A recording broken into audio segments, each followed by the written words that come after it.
bagi dua. Bagi dua ya? Ada yang dikabul, ada yang tidak dikabul. Saya bingung. Karena setelah saya korek-korek di Quran, gak ada ayatnya. Dan itu nyambung ya? Ini mustajab, ini tidak mustajab. Ada juga yang seperti itu. Ya, makanya ada buku judulnya Kumpulan Doa-Doa Mustajab. Ini paling laku Kang Yudi. Oh, laku ya, laku. Ya. Laku, paling laku. Saya pernah riset. Jadi saya menanyai beberapa orang, ya, buku agama apa yang paling menarik yang dibeli Bapak Ibu. Jadi kalau jalan-jalan di toko buku, buku agama apa? Ternyata Kumpulan Doa-Doa Mustajab itu ranking 1 Kang Yudi. Ranking 1. Frekuensi dipilih lebih banyak. Jadi kalau ada doa-doa mustajab berarti ada doa yang tidak mustajab. Nah, saya bingung karena di Qurannya nggak ada gitu loh. Oke. Nggak ada. Tapi kalau Bapak Ibu biasa ya nggak pernah bingung kan? Makanya saya juga saya bingung pada diri saya. Ini saya yang terlalu agresif gitu? Apa terlalu kritis atau terlalu kritis atau kelebayan kita? Nah itu saya suka mikir gitu.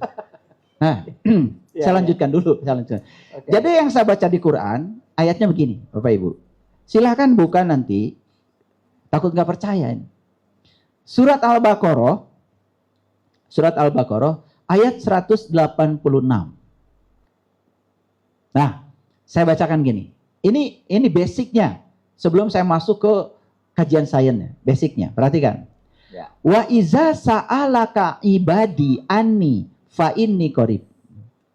Dan apabila hamba-hambaku bertanya kepadamu tentang aku, fa inni qarib, bahwa aku sangat dekat. Qarib sudah jadi bahasa Indonesia ya. Qarib, akrab. Nah, itu ya, sudah jadi bahasa Indonesia. Nah, ada lanjutannya Bapak Ibu. Ujibu da'wata da'i idza da'ani. Aku mengabulkan permohonan orang yang berdoa apabila ia berdoa kepadaku. Ada nggak di situ? Dikabul nggak dikabul? Nggak ada. Ya. Yang ada? Semua doa dikabul.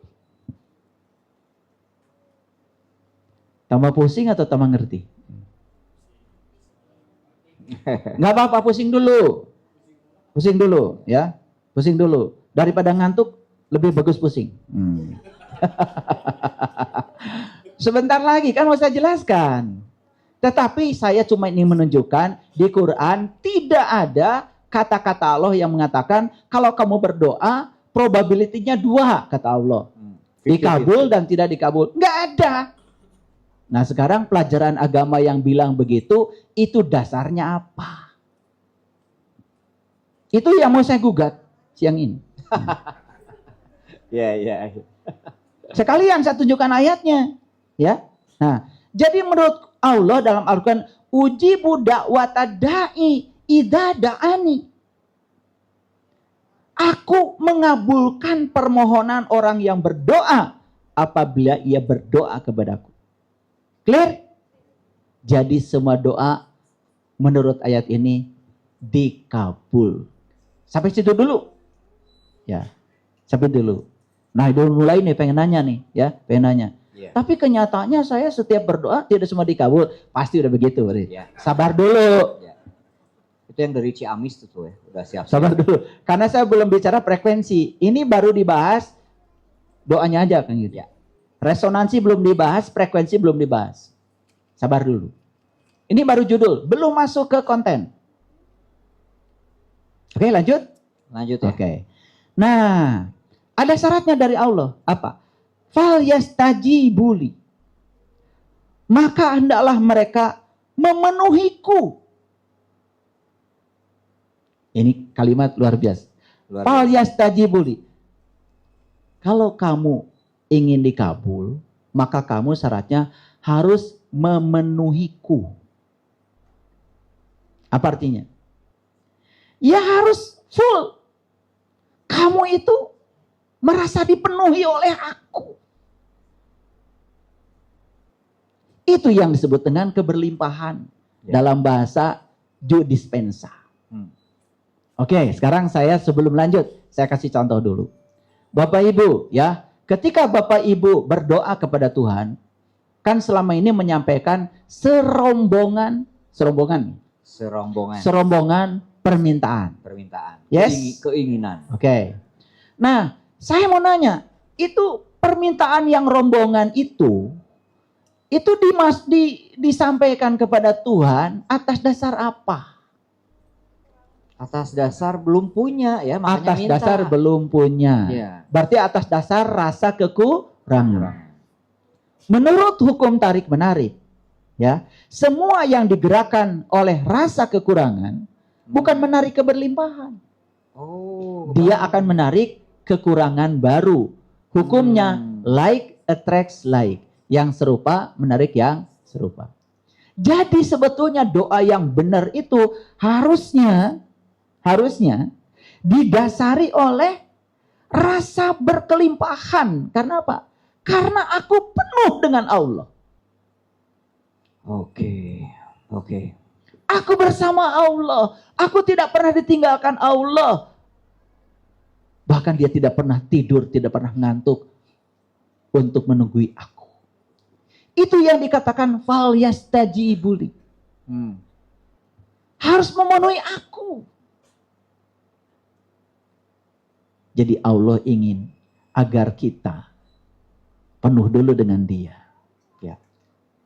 Saya yakin ya, siapapun yang selalu merasa penuh dengan Dia, berada di kesadaran Dia, hukum tarik menarik sudah berlaku. Ya. Keberlimpahan menarik keberlimpahan baru. Ini saya pelan-pelan Kang Yudi. Ya. Karena saya sedang meluruskan. Oke. Sedang meluruskan. Lanjut? Oke. Lalu berikutnya, wal yu'minu bi. Gak cukup memenuhiku, tetapi kamu harus sungguh-sungguh percaya kepadaku. Tadi saya tanya, percaya pada Allah, percaya pada ego? Udah pasti kalau jawaban di sini percaya pada Allah. Ya. Makanya saya kadang-kadang malas kalau nanya. Jadi nggak usah ditanya aja ya. Nggak usah ditanya aja deh. Tapi faktanya kan lebih percaya pada ego. Ya. Makanya apa yang terjadi disesali. Bukan diterima, bukan percaya kepada kebijaksanaannya. Bukan percaya pada pengetahuannya yang luas. Tapi kita lebih percaya pada ego kita. Pada ambisi kita. Seolah-olah. Kalau itu terjadi, itu yang paling baik. Ya. Clear dulu sampai sini? Clear ya. Dan jadi syaratnya, fal yastajibuli wal yu'min bi. La'allahum yarsyudun. Nah ini. Jadi mohon maaf ya Bapak Ibu. Kalau saya menerjemahkannya berbeda. Yarsyudun itu artinya adalah cerdas. Jadi Allah mengatakan ya kali aja kamu cerdas.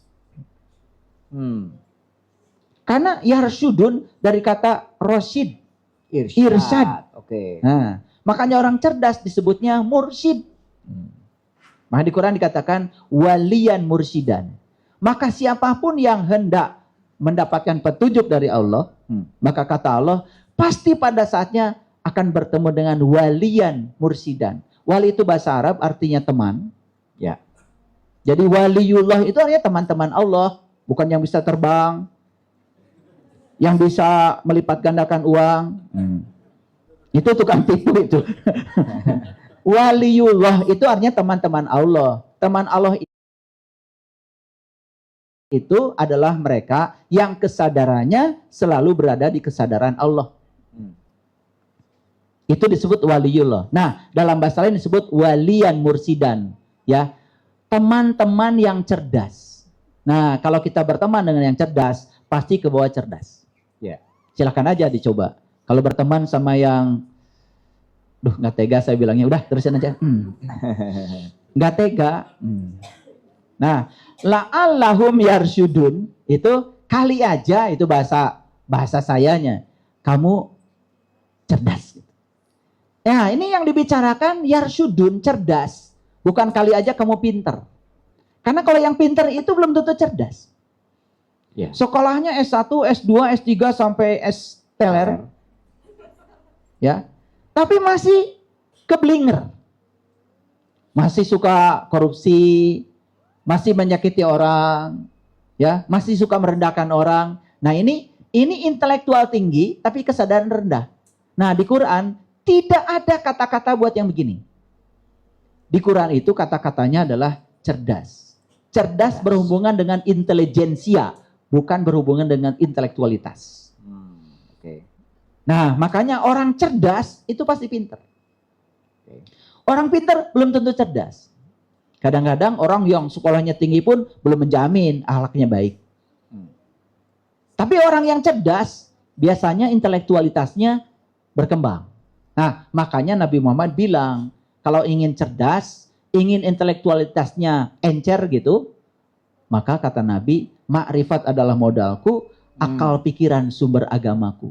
Makanya mereka yang sudah diterangi oleh cahaya marifat, ya, yang sudah mendapatkan cahaya ilahi, matahari sejati dalam dirinya, biasanya ya itu bisa membuat ya intelektualitasnya juga menjadi sangat maju, ya. Dan intelektualitasnya pasti terkontrol oleh kesadarannya. Clear dulu, baru 2 ayat. Ayat yang ketiga. Ini dasarnya dulu, Kang Yudi, supaya semua pijakannya benar. Kalau pakai kitab suci kan, ya pijakannya jadi jelas. Nanti baru saya masuk ke aspek sains. Perhatikan ya. Dan tatkala Tuhanmu memaklumkan, la in syakartum la azidannakum. Sesungguhnya jika kamu bersyukur, pasti kamu akan menambah kepadamu. Sesungguhnya jika kamu bersyukur, pasti kami akan menambah kepadamu. Dan jika kamu mengingkari, maka sesungguhnya azabku sangat pedih. Nah, ini ada kata azabku. Lalu kita menganggap seolah-olah Allah itu suka mengazab, suka mengutuk. Hati-hati. Karena sesungguhnya azab, kutukan yang paling berbahaya itu dari pikiran gelap kita sendiri. Jadi sebetulnya azab, kutukan itu bukan dari Tuhan. Bagaimana Tuhan yang Maha Pengasih dan Maha Penyayang mengutuk? Kutukan itu berasal dari pikiran gelap sebetulnya. Itu yang suka yuwaswisu fi sudur, yang suka mengganggu kesadaran. Nah, syaratnya di ayat ini, kalau kamu ingin ditambah, maka syaratnya cuma satu, syukur. Yeah. Makanya pantas kalau David Hawkins mengatakan frekuensi syukur itu nilainya di atas 500. Ya. Frekuensi kesadarannya di atas 500. Karena apa? Frekuensi syukur itu berarti sudah merasa berkelimpahan. Nah, kelimpahan akan menarik kelimpahan. Clear sampai sini? Oke, izin saya berdiri. Sekarang, judulnya apa Kang Yudi tadi? Doa adalah komunikasi 2 frekuensi. Oke, itu saya baru jelaskan doa aja. Udah hampir setengah jam. Iya, setengah jam lebih ya? Lebih ya. Nah, sekarang doa itu adalah ya mohon izin ya. Ya, resonansi. Nah, ini harus dipaham dulu. Karena tidak semua orang mengerti bahasa ini. Perhatikan Bapak Ibu. Bahkan sekarang istilah resonansi itu sudah dikaitkan dengan istilah kuantum. Kuantum resonans. Ya. Resonansi kuantum. Nah, nanti sebentar lagi. Ini aja dulu. Resonansi itu begini, Bapak Ibu. Ikut terpengaruhinya suatu benda akibat getaran benda lain. Nah, yang paling gampang saya nggak gunakan pakai bahasa fisika. Ada orang datang pada kita, ya, membicarakan sesuatu dari orang lain, katanya, ya, Bapak Ibu yang didatangi orang itu, pokoknya buruk aja. Saya mau nanya Bapak Ibu, terpengaruh?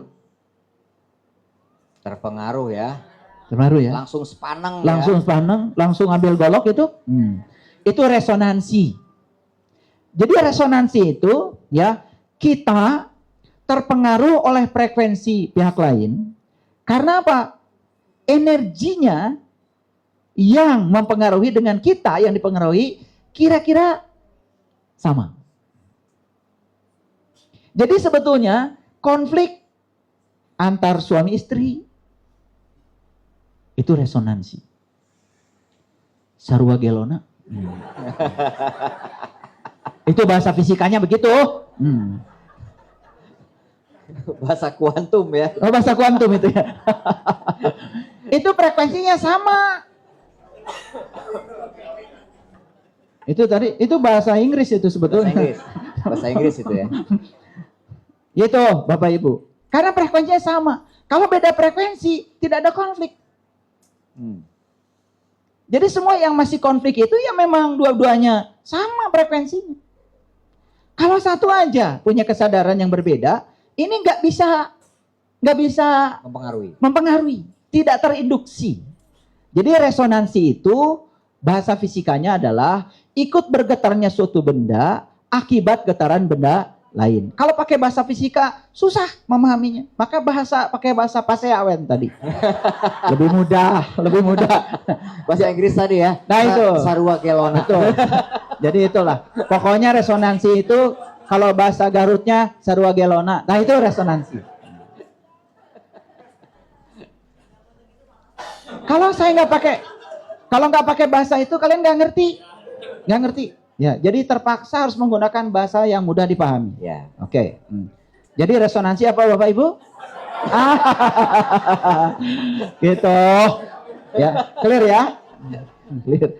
Jadi daripada susah-susah pakai bahasa fisika tadi, ikut bergetarnya suatu benda, panjang.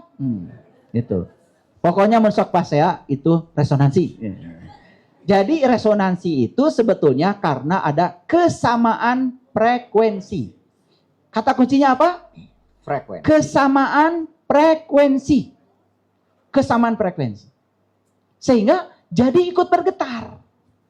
Coba ya, orang yang baperan ketika ada informasi apa saja itu resonan. Ya, gampang tersinggung ketika ada informasi yang tidak enak itu resonan. Nah, resonansi itu akan melahirkan suatu sikap yang namanya respon. Bukan respon. Reaktif.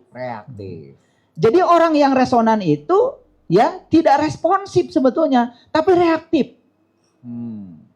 Nah, kalau responsif itu sebetulnya sudah agak beda frekuensi. Dia tetap menanggapi, tetapi tidak terlalu serius. Nah, coba Bapak Ibu ya, yang suka gampang sakit hati, resonansi. Itu ya, oke.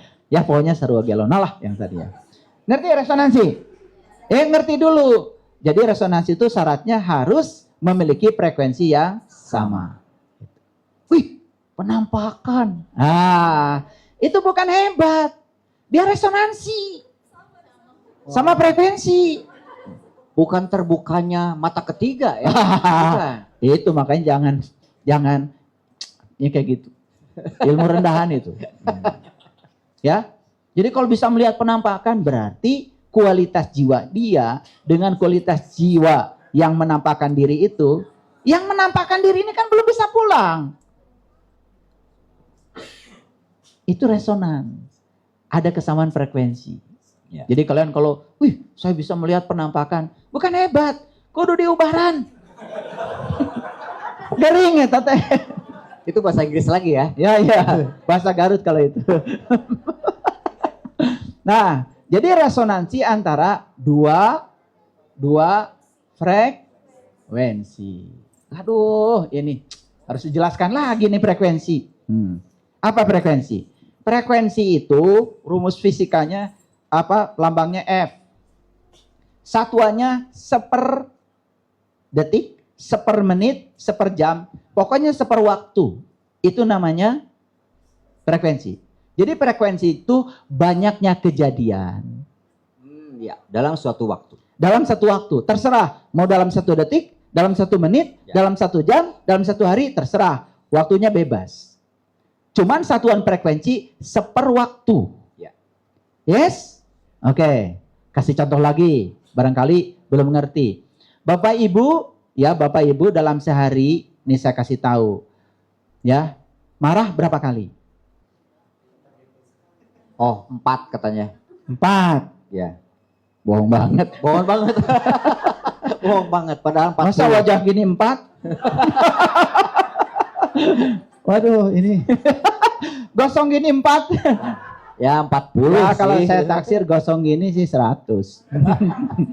Jadi kalau orang marah dalam sehari 100 kali, ya berarti frekuensinya 100.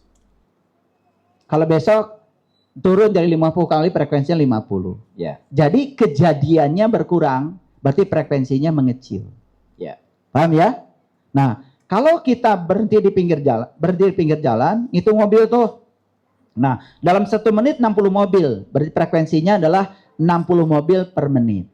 Berarti per detik 1 mobil. Ya kan? Nah, nanti ngitung lagi dalam 1 menit, kemudian ternyata 120 mobil. Nah, kita mengatakan frekuensi mobil yang melewati titik di mana saya berdiri meningkat. Oke. Jadi frekuensi itu apa? Banyaknya kejadian persatuan waktu. Yes? Itu dulu. Nah, sekarang barulah masuk pada rumus energi.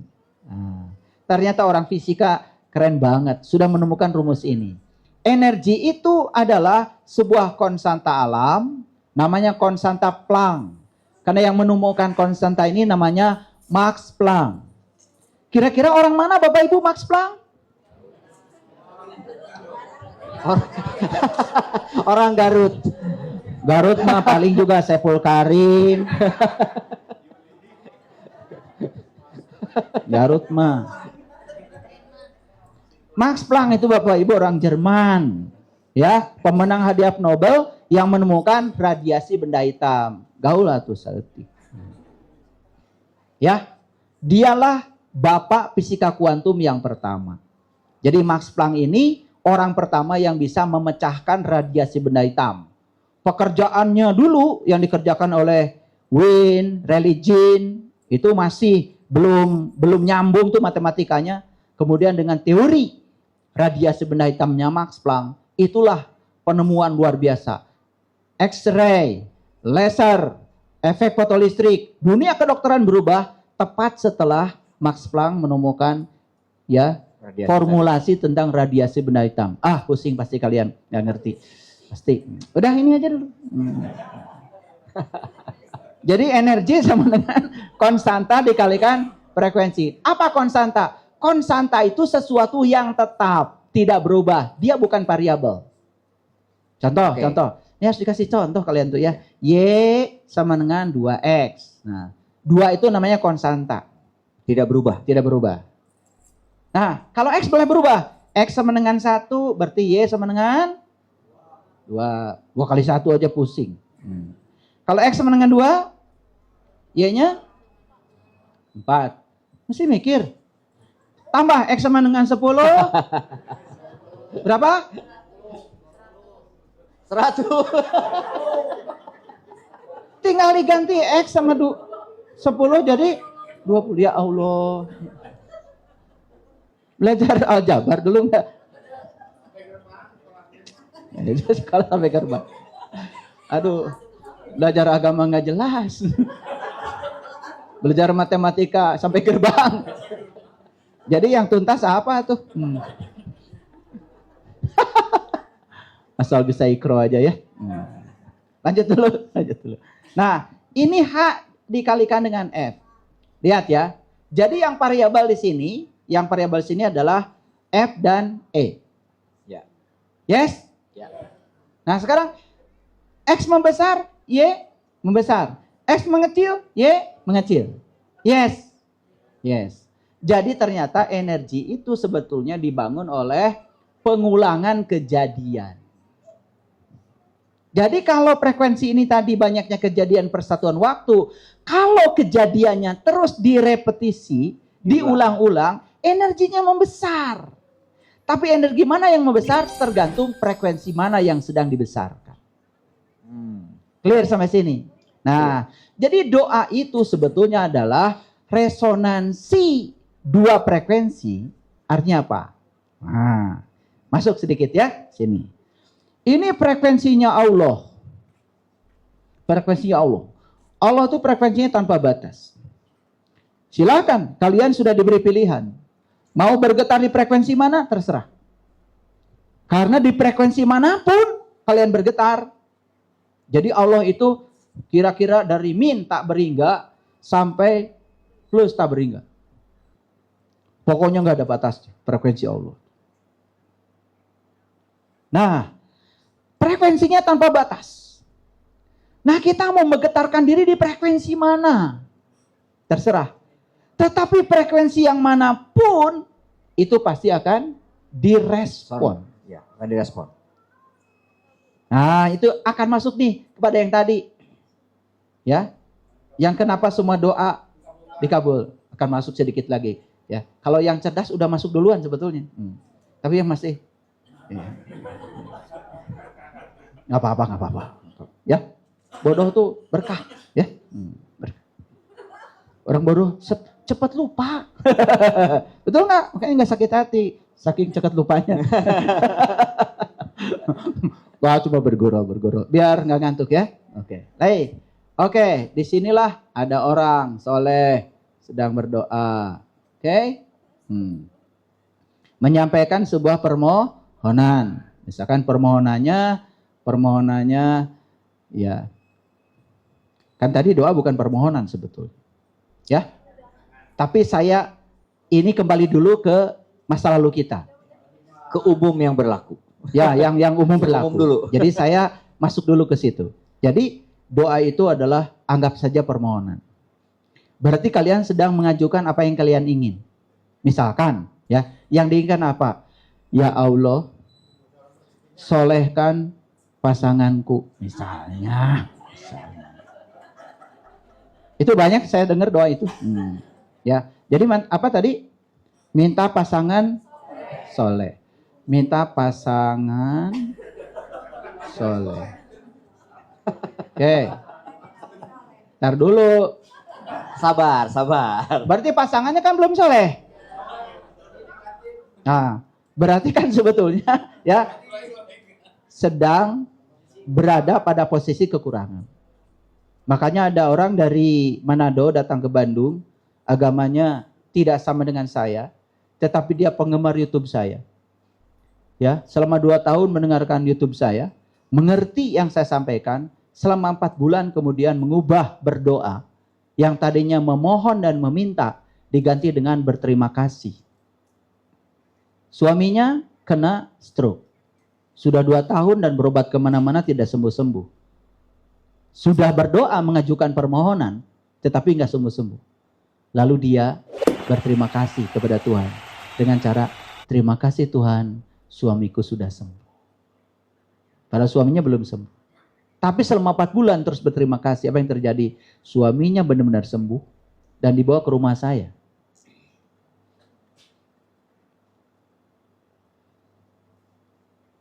Apa itu? Energi. Frekuensi. Ya, itu. Itu sudah di frekuensi mana? Di frekuensi syukur. Kalau di David Hawkins itu sudah 700 itu frekuensinya. Berarti kalau sudah 700, bayangkan energi sama dengan konstanta kali frekuensi. Frekuensinya udah 700, ya energinya besar. Dia akan masuk di area sini, area plus. Jadi kalau ini misalnya titik nolnya ke sana, itu sudah di area plus. Sudah bergeser. Tapi orang yang tadi minta, ya Allah, solehkan pasanganku. Berarti pasangannya kan dianggap belum soleh ya. Iya, ya memang belum soleh. Cuman kan doanya jadi didorong oleh rasa kekurangan. Iya. Jadi walaupun sekarang faktanya belum soleh, marah-marah, udah nggak apa-apa. Tapi terima kasih ya Allah, suamiku sudah soleh. Terima kasih ya Allah, suamiku sudah. Kuatkan imajinasi dan rasakan seolah-olah suami seperti yang kita mau. Saksikan saya. Tidak akan lama akan berubah. Bayangkan ya, beda pernyataan, betul nggak? Ini kalau kalian nggak diajarin ini, nggak ngerti-ngerti. Beruntung nggak hari ini datang ke sini. Nyesal nggak? dapat pelajaran ini. Luar biasa. Ini saya nggak berhenti-berhenti dari kemarin, Kang Yudi. Yes. Udah judul berapa itu? Udah judul yang seumpama frekuensi membicarakannya itu, ya, frekuensi membicarakannya 10 kali frekuensinya. Nah, yang ini adalah permintaan pasangan soleh, yang ini membicarakan pasangan yang tidak soleh. Saya mau tanya sekarang, frekuensi mana yang akan didengar oleh semesta? Yes, yang ini lebih besar. Kenapa? Karena dimasukkan ke rumus energi sama dengan konstanta kalikan F. Karena frekuensinya lebih besar. Ya. Nah, yang akan didengar oleh semesta yang ini. Lalu kalian mengatakan, kok Allah tidak mengabulkan doa saya? Padahal Allah sudah mengabulkan. Tapi yang dikabulkan, yang paling kuat frekuensinya. Yang paling kuat getarannya. Karena itu yang kamu mau, kata Allah. Buktinya apa? Kamu mengulang-ulang membicarakan keburukan pasanganmu kepada banyak orang. Dan itu yang direspon oleh semesta sebagai pengkabulan. Jadi tidak ada doa yang tidak dikabul. Tapi doa bukan apa yang kamu inginkan. Tapi doa apa yang kamu yakinkan. Ulangi ya. Doa bukan apa yang kamu inginkan. Tapi yang kamu yakinkan. Ya, itu. Jadi ada keyakinan di sini. Seolah-olah pasangannya tidak akan berubah. Ini satu contoh aja supaya gampang. Ya. Nanti diekstrapolasi ke contoh yang lain. Jadi ayat Quran ini bicara sangat luar biasa. Kata Quran, siapapun yang berdoa kepadaku, pasti akan aku penuhi. Tidak ada doa yang tidak dipenuhi, Bapak Ibu. Bohong besar yang mengatakan bahwa doa dibagi dua. Dari mana? Udah gak usah didengar lagi. Wow, luar biasa ya. Saya diundang oleh panitia untuk dampingin ayah membahas tentang doa ini. Saya sudah pasang di kepala saya akan pertanyakan Al-A'raf 55. Saya akan pertanyakan Al-Baqarah 186. Gak bisa keluar, keburu dibahas duluan. Dan detail lagi membahasnya ayah. Jadi apa yang mau saya tanyakan? Sepertinya sudah semua terjawab terangkum. Cuman kurang lebihnya ada pemahaman baru nih ayah. Bahwa doa itu ternyata bukan meminta. Ud'u itu ternyata bukan meminta tapi mengundang, menghadirkan, menikmati kehadiran Tuhan. Saya menangkapnya seperti itu. Dan kemudian berdoanya pun Tuhan telah berikan kurang lebih koridor tata caranya. Yaitu tadarruk dan hufyat. Itu penuh rasa hikmat, rendah hati, dan kemudian tersembunyi. Tersembunyinya pun bukan berarti tersembunyi secara fisik. Tapi getarannya harus nyampe, getarannya harus besar. Dan itu tidak harus berisik dalam artian secara materi, tidak harus rame-rame, tidak harus riuh gitu ya. Yeah. Dan semua doa ternyata dikabulkan. Walaupun kalau izin ya, kalau saya memaknainya juga, semua doa dikabulkan, tapi seperti brosur-brosur vendor, syarat dan ketentuan berlaku. Syarat dan ketentuannya apa? Jika berdoanya kepada Tuhan dan kamu sudah merasa terisi oleh Tuhan. Gitu ya. Memenuhiku. Memenuhiku. Sehingga, oke, sekarang jadi ada pertanyaannya dari saya adalah, tadi kalau dua frekuensi berarti boleh kami maknai, frekuensi sang yang mengucapkan doa dan frekuensi yang menjadikan doa itu terjadi. Ada dua frekuensi. Oke, sekarang ayah, mungkin terkesan balik lagi pertanyaannya, tapi ini kayaknya harus diperkuat lagi. Kenapa harus berdoa? Apakah karena kami ini hamba yang harus tanda kutip jadinya balik lagi meminta kepada Yang Maha?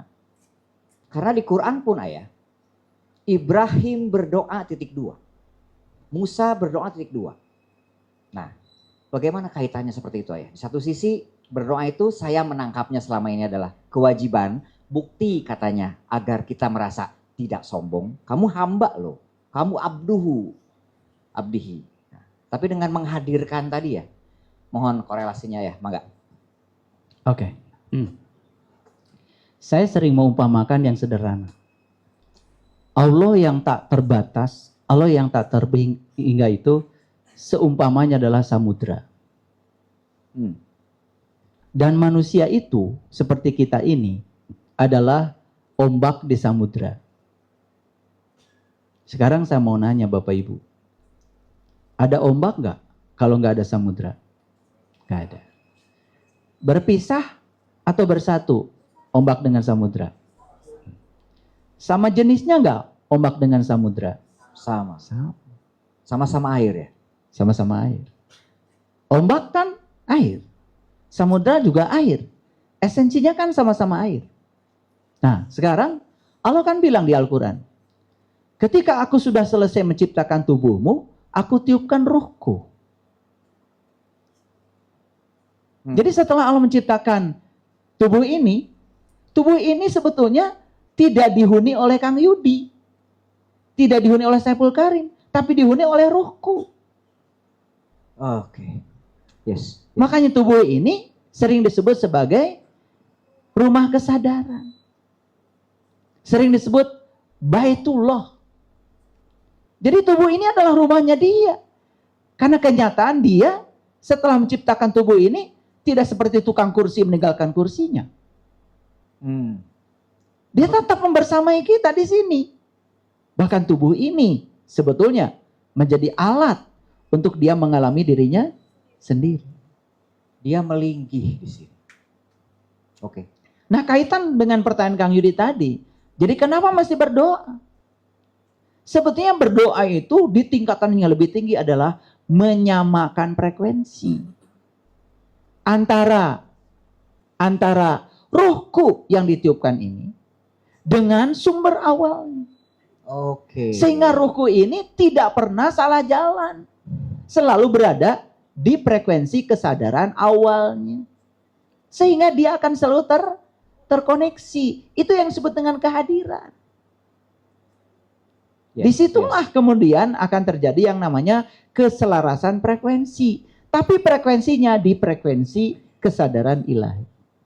Noted. Nangkap ya? Siap. Ya, di situ. Makanya tadi syarat untuk berdoa harus tadoru. Tadoru itu berarti apa? Penuh rasa hormat. Penuh rasa hormat apa? Kondisikan ruhku dalam diri kita ini dengan ya sumber awalnya, sumber asalnya itu selaras. Sehingga ada kecocokan sifat. Yes. Ini pengasih, ini pengasih, ini penyayang gitu. Ini Al-Qudus, ini Al-Qudus, ini As-Sabur, As-Sabur. Keselarasan itu yang dibutuhkan. Bukan seperti saya mau jamu Kang Yudi, bikinkan sambal terasi, pindang bandeng kesukaan Kang Yudi. Itulah secara materi. Tetapi ini yang dibicarakan oleh kita adalah tentang kesamaan frekuensi, energi. Jadi kembali lagi ke spektrum tadi itu. Allah itu merespon semua spektrum. Oke. Allah itu merespon semua frekuensi. Tapi Allah merespon frekuensi mana yang sungguh-sungguh kamu inginkan. Oke. Nah, siapa yang mana yang paling diinginkan? Yang paling kuat energinya. Ya. Berarti yang paling kuat energinya, yang paling tinggi frekuensinya. Contoh gini, Bapak Ibu ya ingin pergi ke Jelekong. Saya yakin ya, kalau Bapak Ibu yang ingin pergi ke Jelekong sini, ketemu dengan saya, tetapi ya keinginannya itu tidak sungguh-sungguh, nggak akan ada di sini. Saya mau nanya sama Bapak Ibu. Bapak Ibu sampai di sini memikirkannya? Ya. Menginginkannya? Ya. Membicarakannya? Ada tekad untuk sampai di sini? Ya. Ada yang nyasar nggak ke Arjasari? Ada. Tapi balik lagi nggak ke sini? Saya yakin ya, yang tidak sungguh-sungguh di sini, Kang Yudi. Begitu nyasar ke Arjasari, ya udah ke Majalaya aja langsung ke Garut. Pulang lagi aja sekalian. Nggak akan ke sini. Tapi yang sungguh-sungguh mau di sini dan pikiran sudah di sini, dia walaupun udah nyasar, balik lagi. Bahkan nanya, berusaha mencari. Karena sungguh-sungguh ingin ada di sini. Maka ada di sini Bapak Ibu? Kenapa? Karena Bapak Ibu sungguh-sungguh menginginkan. Mereka yang tidak pernah memikirkannya ada di sini. Saya yakin tidak ada di sini hari ini. Oke Ayah, saya jadi ingat kalau disimbolisasi ruhku di dalam ini adalah laksana ombak yang berasal dari samudra yang tanpa batas ini. Kemudian sang ombak itu harus katakanlah eling bahwa dia itu berasal dari sini, sehingga itu harus rajin dikoneksikan. Yes. Itulah yang sesungguhnya disebut mengundang Ya. atau ud'u tadi gitu ya. Ya, itu doa, Kang Yudi. Oke. Nah, kalau istilahnya parameter, saya suka kata parameter ya.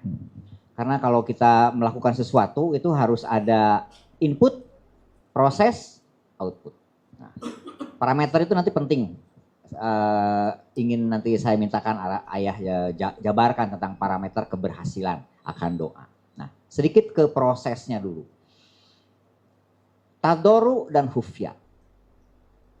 Penuh rasa hormat, rendah hati, dan juga tersembunyi.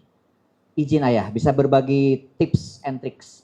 Prakteknya seperti apa? Misalkan, apakah harus duduk, bersila, dan itu harus setelah sholat fardu? Kalau bagi yang muslim. Atau seperti apa? Doa yang katakanlah terbaik ya. Iya.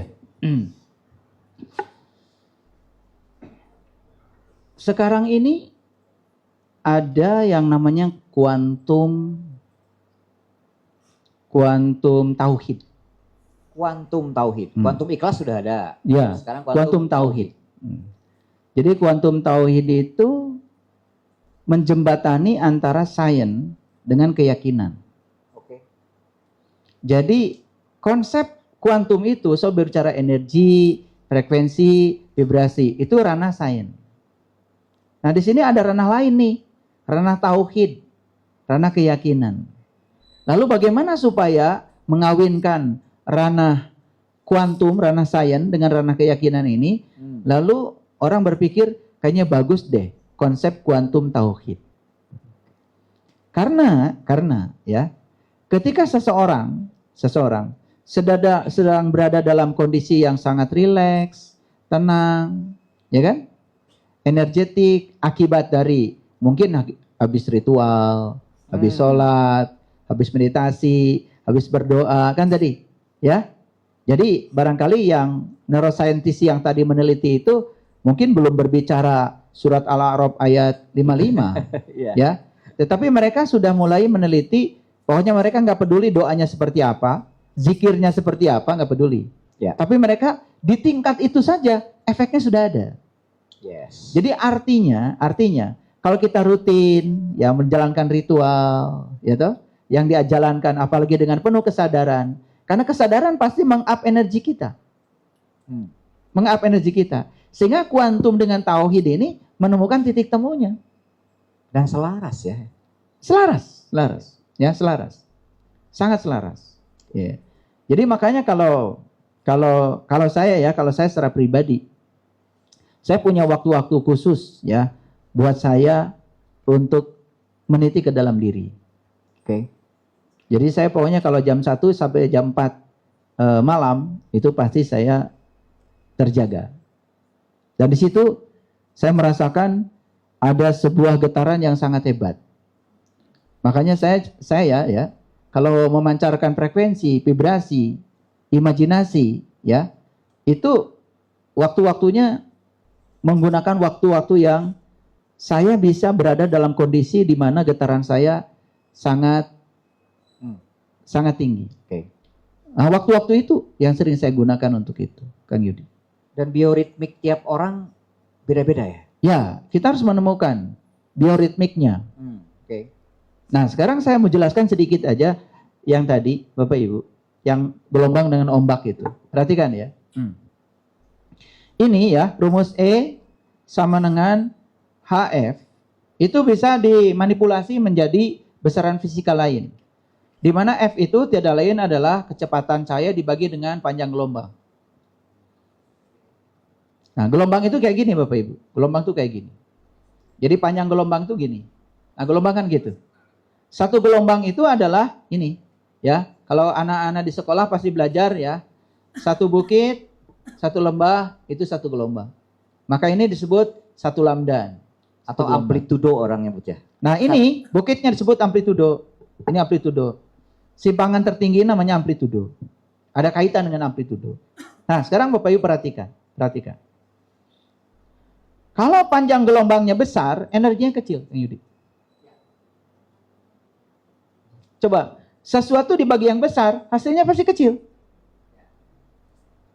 Ya kan? Ya, roti dibagi 10 orang dengan lebih 20 orang, pasti dong.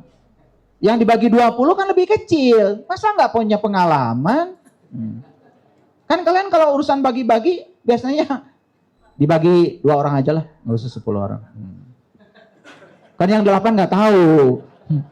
Oh, sering begitu kalian suka sosok nggak merespon aja dari tadi.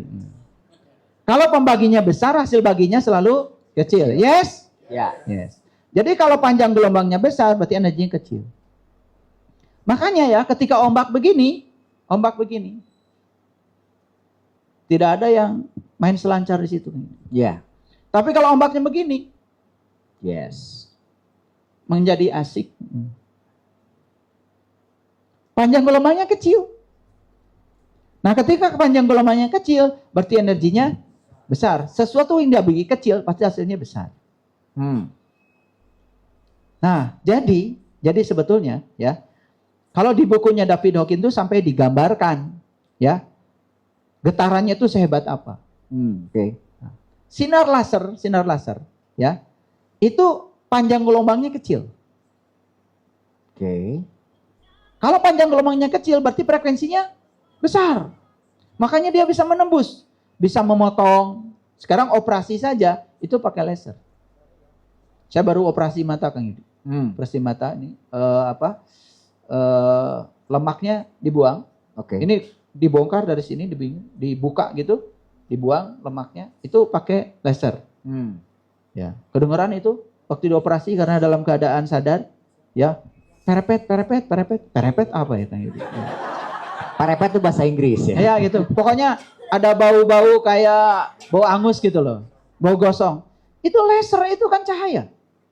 Tapi karena frekuensinya besar, energinya besar, panjang gelombangnya kecil. Akhirnya dia bisa nembus sinar X, bisa menembus dinding, bisa menembus daging. Bahkan patah tulang bisa kelihatan. Kenapa? Itu frekuensinya besar. Frekuensinya besar, panjang gelombangnya kecil. Maka dia bisa menembus. Nah, jadi sebetulnya kalau ingin menembus, besarkan frekuensi. Perbanyak. Berarti intensitas tadi ya. Yes, besarkan frekuensi. Jadi di samping tadi yang pertanyaan Kang Yudi itu, ya kalau saya punya waktu khusus, saya kalau jam 1 ya saya udah bangun. Sampai jam 4 saya tidak tidur.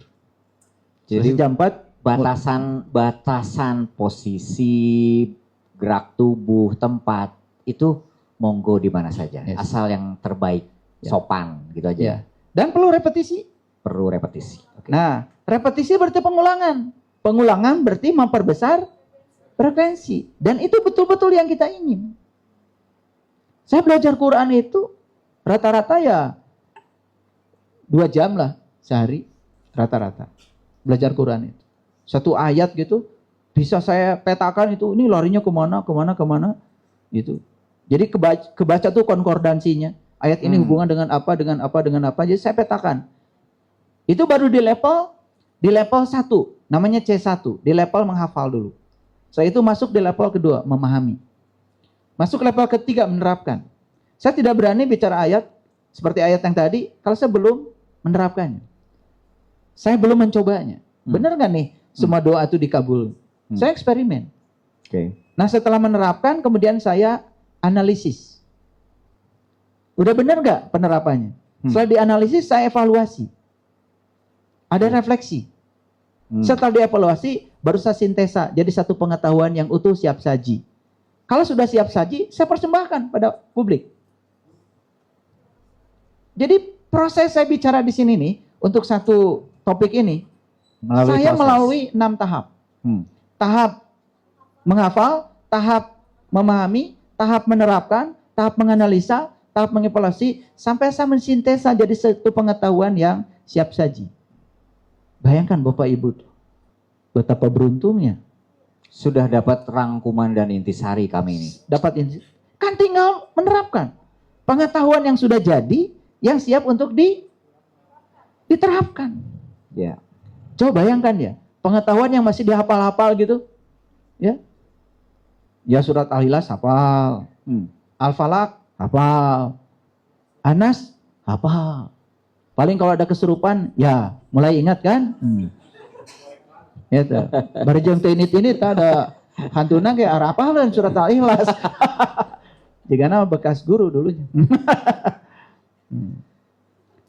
Gitu Kang Yudi. Oke. Nah, jadi tentang pertanyaan Kang Yudi tadi, ya silahkan. Bapak Ibu membangun frekuensinya seperti apa. Tapi betul-betul yang kita dambakan, yang kita betul-betul dambakan dalam hidup, dan tidak berlawanan dengan hukum cinta. Betul-betul yang konstruktif. Betul-betul yang memayu hayuning bawono. Ya, karena apa? Ketika kita mendambakan sesuatu, misalnya yang di bawah frekuensi, apalagi mencelakakan orang, itu melanggar hukum cinta itu. Itu tidak akan mewujud itu. Ya. Tapi kalau yang betul-betul konstruktif, ya, Bapak Ibu betul-betul mendambakannya dan itu bermanfaat bagi orang banyak, silakan. Jadi manusia ini sudah dikasih pilihan, ada free will yang luar biasa. Dan yang diberi kebebasan untuk memilih dan menentukan pilihan hanya manusia. Pohon Kamboja nggak bisa milih, nggak bisa jadi RT. Ya gitu aja. Paling dipindah-pindah tempat, ya dimutasi itu. Biasanya di kuburan, sekarang saya pindahkan ke sini, Kang Yudi. Tetapi kan tetap aja pohon Kamboja. Ya. Tidak bisa memilih peran lebih dari itu. Tapi manusia diberi kebebasan yang luar biasa. Oke, keren Ayah. Cukup memahami nih. Sekarang tadi berarti kalau saya sedikit rangkum, tidak ada pakem kekhususan untuk tempat ataupun waktu, silahkan yang paling nyaman, yang penting sopan, bersih, indah secara tempat, dan yang paling penting adalah frekuensinya sendiri adalah diperkuat, diperbanyak agar energinya itu membesar, gitu kan? Oke. Kemudian ini sebelum saya ke para sahabat, dalam 1 minggu pesertanya 100 orang. Jadi kalau berarti ini sahabat ini menganalisis juga ya, betul juga berarti ya, konsep-konsep. Makanya saya kasih contoh yang ini soal frekuensi tadi, soal getarannya. Perhatikan. Ternyata semua neuroscientist membuat satu kesimpulan yang sudah berabad-abad, Kang Yudi. Kemiskinan itu berasal dari perasaan miskin. Dan perasaan itu menyangkut getaran, menyangkut frekuensi, vibrasi, menyangkut energi.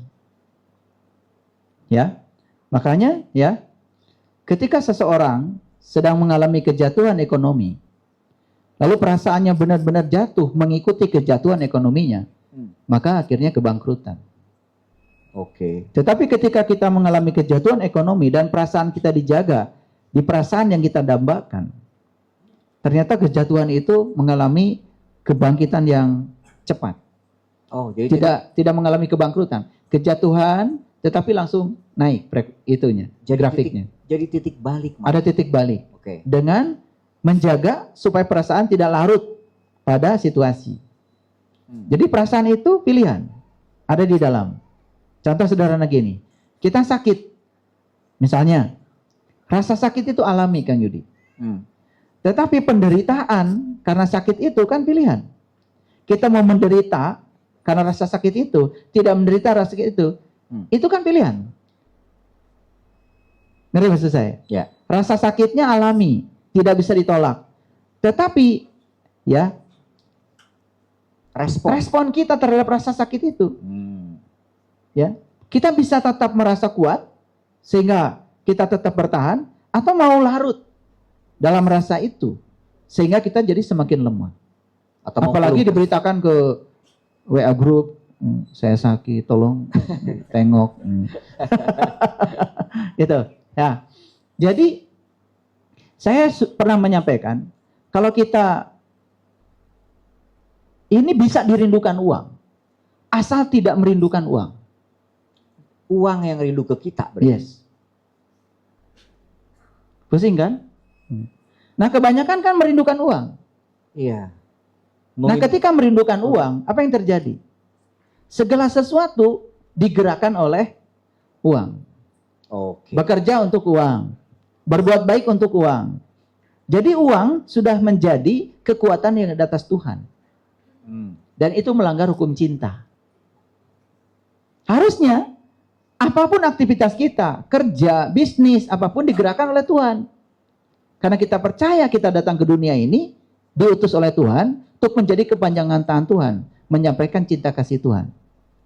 Lewat peran yang diberikan Tuhan kepada kita. Makanya temukan passion kita, temukan misi Tuhan untuk kita, temukan ya dari passion dan misi itu sesuatu yang membuat kita dilimpahi berkah. Dan yang terakhir, kalau bisa, kita cuma satu-satunya yang punya peran itu. Karena setiap manusia itu jenius. Kalau dia menemukan di mana dia punya personal genius zone-nya. Ya. Nah, jadi ya, kalau kita terus-menerus mengejar uang, apa yang akan terjadi? Sedangkan uang itu kan sebetulnya bayangan. Bayangan. Oke. Sama aja dengan mengejar bayangan. Dan tidak ada orang yang bisa menangkap bayangan. Oke. Harusnya kan bayangan mengejar kita. Yes. Kalau bayangan yang mengejar kita, berarti arah kita harus dirubah. Jangan menjauhi cahaya, tapi mendekati cahaya. Siapapun yang dekat pada sumber cahaya, pasti akan diikuti oleh bayangan. Tapi siapa yang menjauhi sumber cahaya, pasti dia akan mengejar-ngejar bayangan. Oke. Nah, sumber cahaya, sumber energi, sumber frekuensi, sumber vibrasi, kekuatan positif yang paling dahsyat di semesta ini adalah Tuhan. Allah. Terserah menyebutnya mau apa. Nah, itu sebabnya ya, kalau kita ingin dirindukan oleh berkah tadi, ya, maka kita harus punya kesadaran kaya. Kesadaran kaya berarti kita tidak bermental miskin. Oke. Ya. Contoh, yang punya kesadaran kaya nih, kalau beli bensin, nggak beli yang subsidi. Ya. Nggak harus di barcode dulu ya. Harus dilihat-lihat nomornya. Aduh, memalukan. Dicek, ini resmi apa tidak. Kesadaran kaya berarti kita ya tidak memiliki mental miskin. Oke. Tidak pengen gratisan. Yang pengen gratisan itu sudah mental miskin itu. Kesadaran kayanya tidak ada.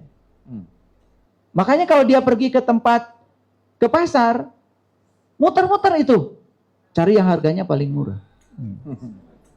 Ya, yang tulisannya 50%. Ya, 50%. nah ya. Jadi selalu mencari versi termurah. Oke. Bukan versi yang terbaik. Padahal sebetulnya sederhana kuncinya. Kalau kita tidak berpikir mahal dan berpikir kebeli, pasti kebeli. Tapi kalau kita berpikir mahal, itu sudah menyatakan bahwa saya tidak bisa beli. Oke. Ini energi bukan? Ya. Energi. Nah, kita pun harus punya hubungan yang sehat dengan uang dan harta. Kalau Kang Yudi mengatakan, wah uang itu penghambat spiritual. Berarti uang akan jadi penghambat. Oke. Tapi kalau Kang Yudi, uang itu adalah alat untuk meningkatkan kualitas spiritual saya. Dia akan hadir menjadi alat. Mendukung ya.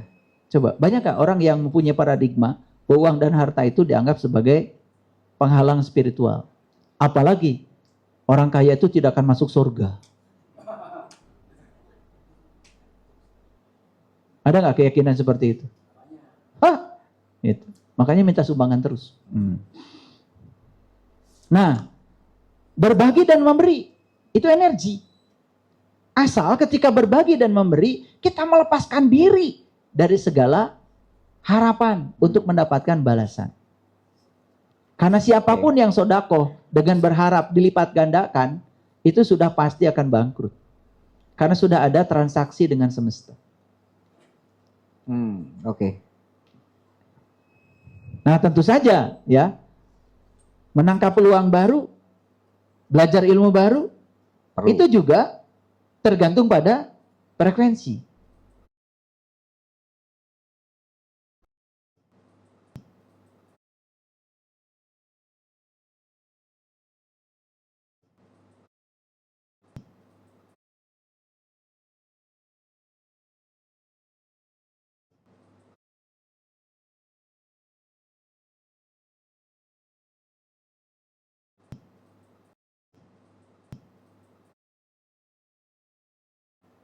Ingin berubah, tetapi software yang dipakai masih software lama. Oke. Yang sudah tertanam software lama. Oke. Yang sudah tertanam ya di alam bawah sadar. Dan perubahan tidak akan terjadi. Karena perubahan itu harus di kesadaran baru. Oke. Kesadaran baru berarti softwarenya harus diganti.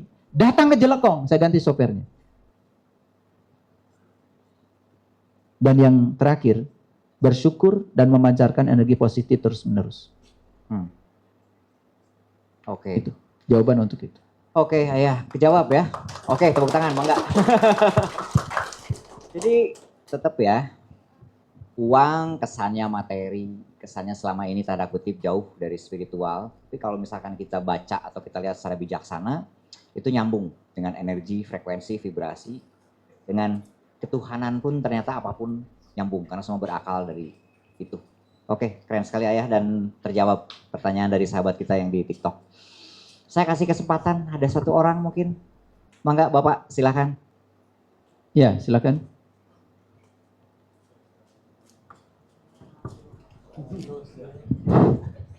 Assalamualaikum warahmatullahi wabarakatuh. Terima kasih Waalaikumsalam. atas kesempatan waktunya. Gini ya, Ayah, saya mau bertanya. Ketika kita berdoa itu, walaupun kita sebisa mungkin sedikit suka-suka ada keraguan, mungkin itu ego atau enggak tahu apa itu, dia itu membilangin kayak nggak mungkin gitu. Suka ada itu ketika walaupun kita sebisa mungkin itu. Nah, untuk menghilangkan rasa begitu, gimana caranya gitu? Makasih. Iya, betul sekali. Ya. Nah, itu yang disebut dengan resistansi doa. Resistansi doa itu ya, kita sudah mengimajinasikan yang kita mau, bahkan kita sudah merasakan seolah-olah yang kita mau itu sudah terjadi betul-betul, bahkan sudah mensyukuri seolah-olah itu sudah terjadi. Tetapi kemudian ada yang menyelinap dalam diri kita, rasa tidak pantas, rasa tidak layak, kemudian rasa tidak mungkin. Kalau getaran itu cukup kuat, ya cukup kuat, energinya besar, itu yang akan direspon oleh semesta. Nah, sekarang pertanyaannya, bagaimana meniadakan itu? Di Quran itu ada Quran surat Maryam ayat pertama. Ada ayat yang berbunyi begini. Kaf ha ya ain shad. Pada apa? Ya. Jadi kaf ha ya ain shad. Itu kalau ditanya orang yang tidak tahu, pasti jawabannya hanya Allah yang tahu. Padahal hanya dia yang tidak tahu. Cuman yang paling gampang kan tempuhkan we ke Allah. Padahal itu kan petunjuk, betul nggak? Iya. Nah, jadi kaf itu artinya kafah. Kafah itu artinya apa? Ya. Kalau memang sudah berdoa kan tadi falyastajibu li wal yu'minu bi. Ya. Udah percayakan pada aku. Seluruhnya.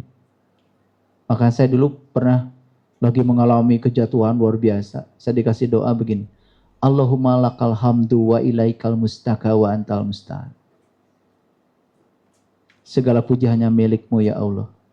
Aku serahkan segala urusanku kepadamu. Karena kaulah satu-satunya penolongku. Tapi saya tidak membacanya berulang kali. Saya hanya menguatkan itu menjadi energi dalam diri saya. Dan ternyata luar biasa. Saya mengalami kebangkitan yang luar biasa. Kaf. Ha. Ha itu hidayah. petunjuk.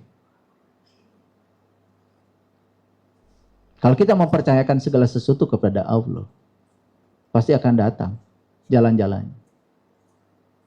Sehingga yang menyelinap tadi itu, ya, rasa tidak layak, rasa tidak pantas. Jadi seolah-olah kita itu ingin sesuatu tapi tidak menyediakan wadahnya lah, kira-kira begitu. Betul nggak? Ya, betul. Nah itu wadahnya itu diperluas dengan itu. Kaf, ha, ya. Ya itu yakin. Nggak usah ada keraguan. Ya. Kaf, ha, ya, ain. Apa itu? Ilmu. Ilmu. Dan ilmu yang sebenarnya itu bukan datang dari luar. Ilmu yang datang dari pengalaman kita sendiri. Short. Benarkan pikirmu, benarkan ucapmu, benarkan lakumu. Selaraskan. Itu energinya jadi kuat. Dipol-dipol magnet dalam tubuh kita akan selaras, akan bersejajar, dan itu akan membangun medan magnet yang sangat kuat untuk menarik yang kita inginkan. Oke. Itu di surat Maryam itu. Ya, ayat pertama. Sering membacakan Bapak Ibu Bapak? Sering. Kaf ha ya ain syad. Shadaqallahul adzim. Ya. Padahal itu ada energinya ya, bacaan itu tentu saja. Ya, semuanya energi. Itu Bapak jadi kejawab ya. Jadi harus yakin, percayakan kepada Allah sepenuhnya, di Qur'annya seperti itu. Katanya tanda kutip, doanya Bapak masih meminta, oke, no problem. Meminta kepada yang maha, tapi masih ada keraguan. Nah, itu yang kita hindari. Oke, siap. Keren Ayah. Masih ada satu pertanyaan lagi mungkin? Oke, Silakan. Mas, mangga. Pak Pri, silakan. Pak Pri silahkan. Mic-nya silahkan dibantu. Izin Ayah Guru, Kang Yudi. Mangga, mangga. Semalam saya mengikuti Zoom ya. Jadi saya tergelitik dengan penjelasan Ayah, bahkan sambil tertawa ya, saya juga ikut tertawa. Jadi di situ mengesankan seolah Allah itu sepertinya butuh hiburan, ingin menghibur diri gitu ya. Makanya untuk tahu kemahaannya yang 99 itu, jadi ingin mengimplementasikan ke dalam melalui ciptaannya.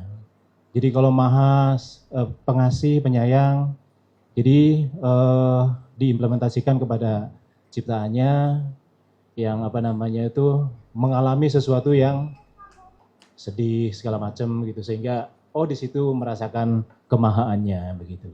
Ya.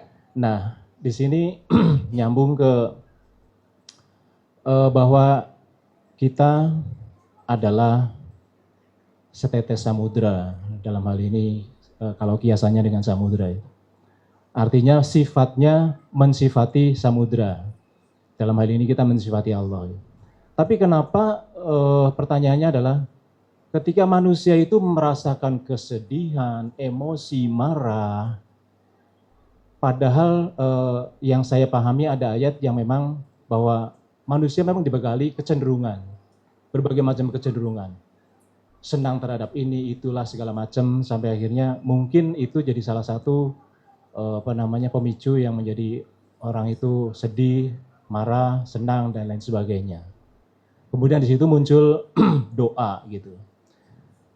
Nah, doa sendiri tadi dijelaskan bahwa ucapan bukan sekedar ucapan tapi getaran gitu kan, getaran. Yeah. Sehingga dalam hal ini kita menyambungkannya, ini sebenarnya semuanya permainan Allah gitu kan.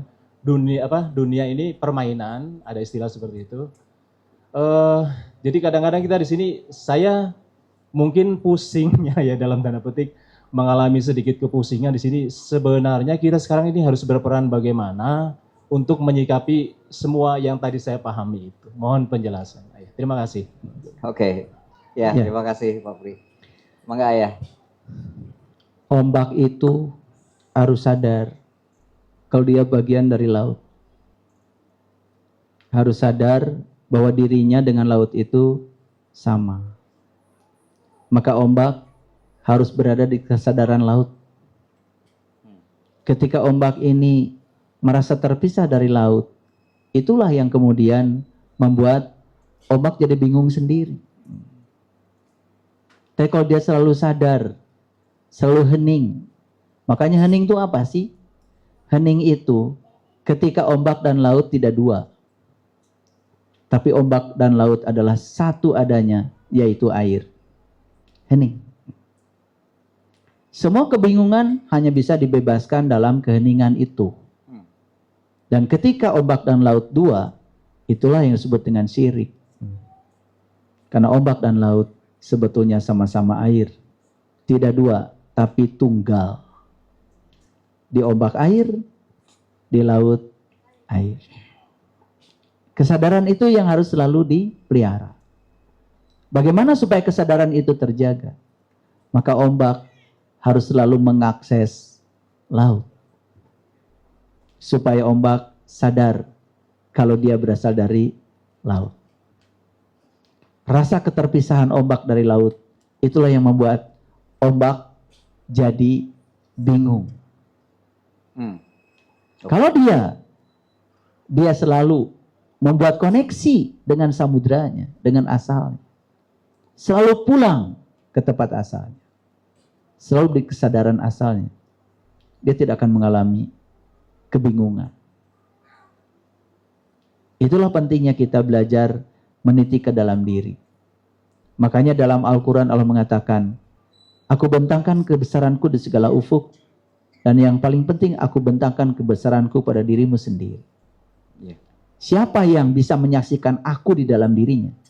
Berarti dia sedang mengakses aku sebagai sumber asal dari segalanya. Dan kesadaran itu yang harus selalu kita jaga. Itulah pentingnya kita punya guru, punya komunitas, punya ajaran yang selalu bisa membuat kita tersadar dalam dimensi itu. Sehingga tidak ada ombak, tidak ada laut, yang ada adalah air. Tidak ada Tuhan, tidak ada manusia, yang ada adalah kesadaran ilahi. Biarkan saja kesadaran mengalami pengalamannya sendiri untuk mengenal dirinya sendiri. Itu. Wow. Tepuk tangan dong. Wow, pertanyaannya Pak Pri ini luar biasa. Ya, jadi sedikit saya cuplik. Sang ombak berasal dari samudra dan menjadi bagian dari samudra. Saat sang ombak eling bahwa dia adalah bagian dari samudra, itulah sesungguhnya yang disebut dengan hening. Hening bukan berarti tiada suara, hening bukan berarti tiada keriuhan. Tapi hening di sini itu akan kita bahas kapan lagi ya kan? Kalau lain waktu kita bahas lagi. Seru tuh pas bagian hening. Saat eling berarti itu dekat dan identik dengan hening. Apa itu hening? Nanti nyambung ke henung dan ke heneng ya. Itu pembahasan lain kali ya dengan Riksa selanjutnya. Oke, sebelum closing statement karena